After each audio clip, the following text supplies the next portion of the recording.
तो लगातार आज सुबह 10 बजे से न्यूज 24 पर आप देख रहे हैं ऑपरेशन B38 और बिहार के हर जिले के स्वास्थ्य सेवाओं पर यह बड़ा खुलासा आज आपके सामने, वो भी जनता की मांग पर, जिससे बिहार की सियासत में हड़कंप मचा हुआ है। आपको बता दें, सियासी आरोप और प्रत्यारोप उफान पर है। विपक्ष नीतीश सरकार पर हमलावर है।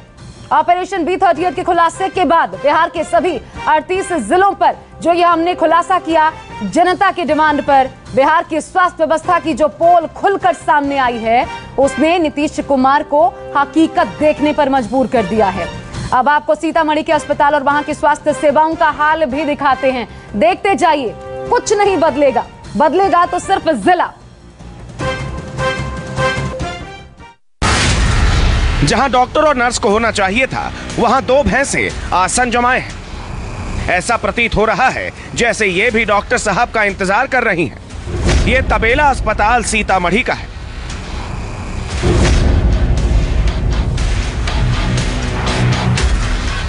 मुरादपुर के स्वास्थ्य उपकेंद्र में डॉक्टर और नर्सों ने आना छोड़ दिया है, तो गांव वालों ने इस भवन का सदुपयोग कर लिया, इसे तबेले में तब्दील कर दिया। अब आलम यह है कि अस्पताल में भैंसे हैं, गोबर है, चारा है, यहाँ जिंदगी बेसहारा है।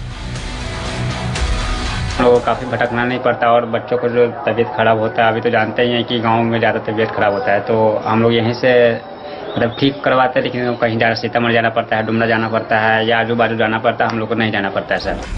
दहला देने वाला यह दृश्य चीख चीख कर कह रहा है कि बिहार का हेल्थ सिस्टम एकदम गोबर हो गया है।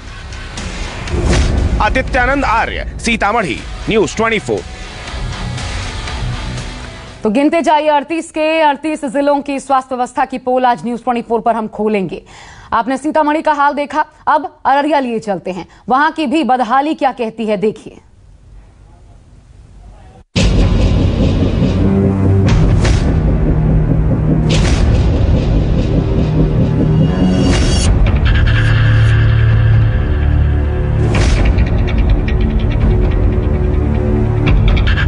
बकरी है, गाय है, चारा है, बस डॉक्टर नहीं है, दवा नहीं है, इलाज नहीं है। इसलिए अररिया के चकई गांव का यह अस्पताल बहुत बेचारा है।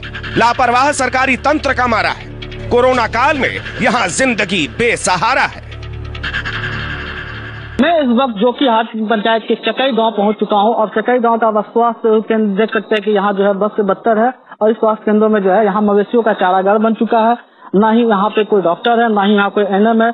यहाँ पे चारों तरफ से जो अतिक्रमण भी किया गया है और ये अस्पताल जो है बन के तो यहाँ तैयार तो है, लेकिन अस्पतालों में जो है अब तक कोई डॉक्टर आए ही नहीं है। अतिक्रमण का शिकार बना हुआ अस्पताल जर्जर स्थिति में है। यहाँ पे डॉक्टर या किसी तरह की स्वास्थ्य सुविधा नहीं है। ना डॉक्टर आता है, ना कोई आता है, समझे न। कोरोना काल में हम लोगों को परेशानी पड़ता है तो अररिया जाना पड़ता है, यहाँ से 30 किलोमीटर दूर।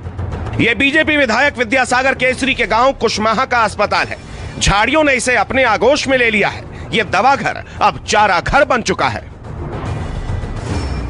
मैं इस वक्त खड़ा हूँ कुशमाहा पंचायत में, जो कि फारबिसगंज से 20 किलोमीटर दूर कुशमाहा पंचायत है। ये विधायक जी का गांव है और इस गांव में जो है यहाँ आप देख सकते हैं कि अस्पतालें तो हैं, लेकिन अस्पतालें में जो है यहाँ पे मवेशियों का चारा वगैरह सब जो है रखा गया है और इस अस्पताल में ना ही कोई डॉक्टर है, ना ही किसी तरह कोई एएनएम है। ये अस्पताल में तो कोई सुविधा अभी तक नहीं हुआ है। अस्पताल जो खुला है, खुला नाम के अस्पताल बना है, लेकिन कोई तरह के सुविधा नहीं है। अररिया के एक और अस्पताल का हाल देखिए। यह अस्पताल भी अपनी बदहाली पर रोना रो रहा है। मैं इस वक्त खड़ा हूँ नरपतगंज विधानसभा की मिर्जोल पंचायत में और मिर्जोल पंचायत का ये उप स्वास्थ्य केंद्र है, जहाँ पे आप देख सकते हैं कि ये अस्पताल में जो है यहाँ मवेशियों का चारागार बना हुआ है और इस मवेशी अस्पताल में जो है यहाँ डॉक्टर ही है ही नहीं और इससे पूरा जो है मवेशियों का चारागार ही बना दिया गया है। इसमें आप देख सकते हैं कि चारों तरफ जो है पूरा मवेशियों का चारागार ही रखा गया है। ना ही यहाँ पे कभी डॉक्टर आए हैं, ना ही कभी यहाँ इसको जो है कभी किसी ने सुधि ली। ये चारागाह है, हॉस्पिटल तो है नहीं। उप स्वास्थ्य केंद्र मिर्दौल है और यहाँ पर दवाई एक बार रखा गया, उसके बाद आज तक डॉक्टर आया नहीं और आज तक ये चालू नहीं हुआ है। और कोई भी डॉक्टर आता है तो वहाँ गाड़ी रोकता है रोड पे और खेत में खड़ा होकर के फोटो लेता है और चले जाता है। अस्पताल की दुर्दशा के बारे में आला अधिकारी से लेकर विधायक और सांसद तक सबको बताया गया। अस्पताल को जिंदा करने की गुहार लगाई गई। सुना सबने, एक कान से सुना, दूसरे से निकाल दिया। अरुण कुमार, अररिया, न्यूज 24। अब आप कहेंगे कि क्या बिहार में स्वास्थ्य व्यवस्था है ही नहीं, तो शायद मजबूरी में जवाब यही देना पड़े कि नहीं, बिल्कुल नहीं, क्योंकि हर जिले की कहानी यही कहती है। अररिया के बाद सहरसा भी देखिए, वहां की कहानी, वहां जान जहान किसके हाथों में है, देखिए।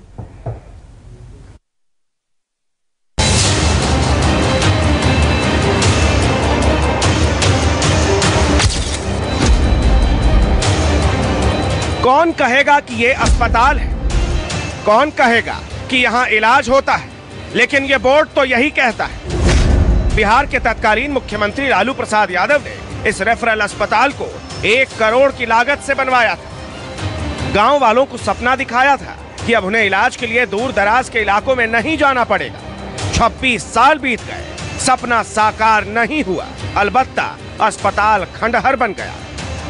हम अभी खड़े हैं सहरसा जिला के नवहट्टा प्रखंड स्थित चंद्रायन रेफरल अस्पताल में। इस रेफरल अस्पताल का उद्घाटन 1995 ईस्वी में तत्कालीन मुख्यमंत्री श्री लालू प्रसाद यादव के द्वारा किया गया था। लगभग 26 वर्ष बीत जाने के बाद भी इस अस्पताल में सुविधा के नाम पर कुछ भी नहीं है। एक डॉक्टर और 4 जीएनएम के बदौलत यह अस्पताल चल रहा है, जो कि अब पूरी तरह से खंडहर में तब्दील हो चुका है। जो कोसी का रेफरल अस्पताल चंद्रायन का जो यह खंडहर में तब्दील हो गया है। ना तो यहाँ स्वास्थ्य व्यवस्था है और यहाँ के कोसी के पीड़ित को मरने के लिए सुशासन बाबू छोड़ दिए हैं। कहीं अस्पताल में तबेला चल रहा है, तो कहीं स्वास्थ्य केंद्र रेफ्यूजी कैंप बन गया है, कहीं पीएमसी को लोग भूत बंगला बोलने लगे हैं, तो कहीं शराबियों का अड्डा बना हुआ है। लेकिन अब एकदम नई तस्वीर देखिए।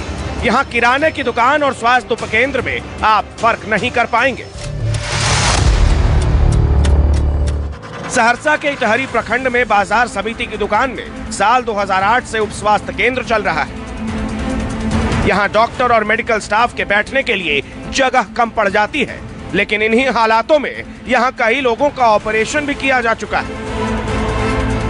अब जहाँ शटर उठाओ इलाज करवाओ का सिस्टम चलेगा, वहाँ लोगों की जान कितनी सस्ती है, इसका अंदाजा आप खुद ही लगा लीजिए।